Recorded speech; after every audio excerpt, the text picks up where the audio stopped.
Hello, dear students, welcome to this video lecture series. I'm your teacher, Professor Nirmal Kumar Swain, MD University Rohtak. So we are discussing about elective paper, the book publishing, and we were at Unit 2. So Unit 2, we just previous lecture was all about this your author's agreement, and now we will move to the referencing style. So referencing style, like reference style, or sometimes organization of books, or it is all about that. Suppose you are there are different bibliographical organization style, or we best is that different terms are used. So the style, okay, style used, because while so now this is important because you are at the stage of developing your manuscript. You have started developing your manuscript while writing the citations, because in some of my video lectures you can look at the YouTube my channel, and so citations largely discussed. So the style is very much important also, because always try to do the international formats very properly. Suppose your book as it is, suppose your book is on any discipline of social sciences, even to some extent humanities also, American Psychological Association APA style is used. So do it thoroughly, so that it would be benefited to both the author, the printer, the publisher, as well as finally the reader also. If you are doing something on humanities, English, philosophy, theosophy, and religion, or any humanities related subjects, then you go for MLA, Modern Language Association of America. So accordingly you can do your referencing style. And these days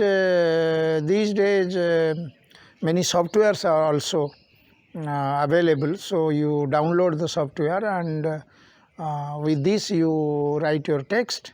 So it will help you in doing very accurate kind of referencing.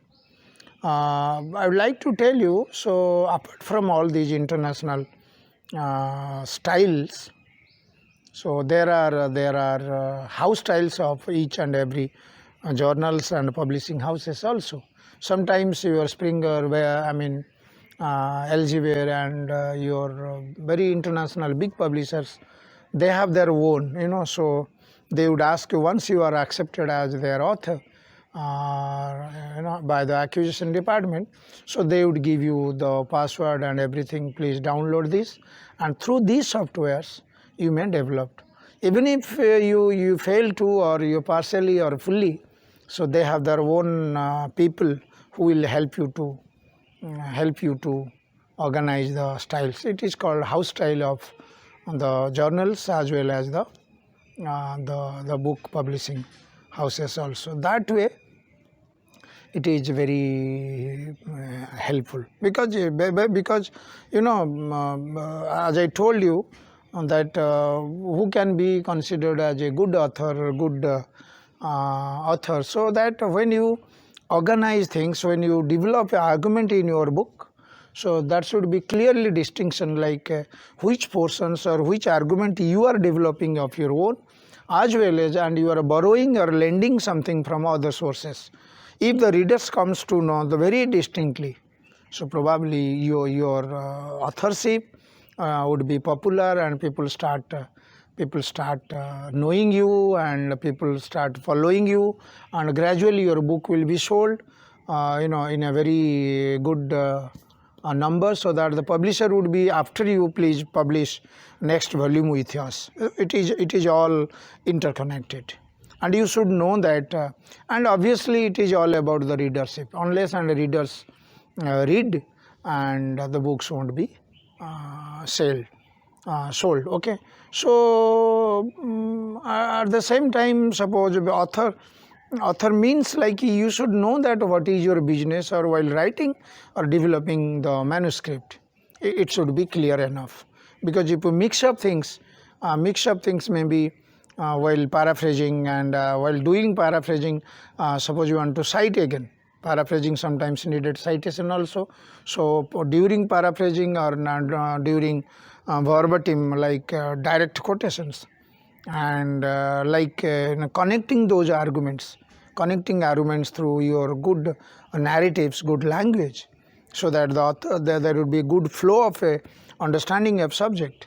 So the authors would be interested, as if they are they are witnessing or directly contacting with the author while reading the book. It happens only when these things. So the reference style also is very much important. Under this category also, in many workshops, people ask me while conducting publishing workshops or any plagiarism or academic writings. A very common questions I face from the audience is that footnotes, and so there are many things, because I have somewhere I narrated this. It is available in my site also, my channel. So footnoting and referencing, writing bibliography. So it should be clear about referencing and bibliography. References are simply list of books, list of sources.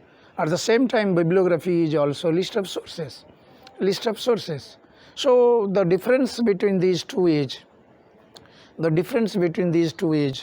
like in bibliography, you have consulted those texts or those books or those sources related to your to the book title or book content. Not necessary you have quoted from, but references are those list of sources or list of books from which you have quoted or you have cited, or directly or indirectly, or even while paraphrasing also, you need to write in these references. Okay, so and remember those texts are those sources are included in references, though don't use it those references in the bibliography. It will be repetition and consuming of papers also, space also. So publishers want a good sound number of pages, maybe 10 to 15 pages of bibliography is there. While writing bibliography and especially bibliography, don't think that bibliography simply you take from the back page of other books and include it. It's not exactly that. So suppose you don't include the old, suppose you are publishing 2021 and the book is not that relevant, and you are mentioning the book published in 70s, it is not needed. So the authors would be disinterested to see. Okay, yes, sometimes the classics, if it are that old, you can include, but not necessary. And remember that while writing bibliography, at least the year it is published and 10 preceding years those sources are published, it should be there. 10 years, why do I say 10 years? Because when the idea or anything comes or appears in the academics as an idea, so it takes 10 years to get a proper shape, academic shape rather, so that it should be like that. While generating bibliography, and kindly look at the title as well as the year of publications also. And remember, although author consider these are very petty things and it doesn't have any significance, no, it's not that. You carefully, text have written, and you carefully read also those bibliographies. Suppose you are mentioning bibliography and some of the elements of a source details are missing. The year of publication is missing, or the author is missing, or the title is missing. Randomly, you must have seen that the smaller publisher publishing those books, only title is there, no author, no year of publication. If the no publishers, and no place of publication also. So that it seems that the book is concocted. Okay, it is not the real book. So if you don't, any part of any elements of a source detail is missing in the bibliography, try not to include in the bibliography. Similarly, in your references also, if you find a particular cited matter important in your to include in your book, and that source details are not there, so you find the options how to, if it is so warranted, or else don't include those cited matter as well as the source. Think of the other options, so that it will be a great confusion for the readers. So this is referencing, and even if you auto-referencing style with the softwares, but human intervention is very much needed. Authors should give importance to, because you are the author, you know better what kind of sources and what kind of citations are needed in your argument of a book. Hope you liked it. Thank you.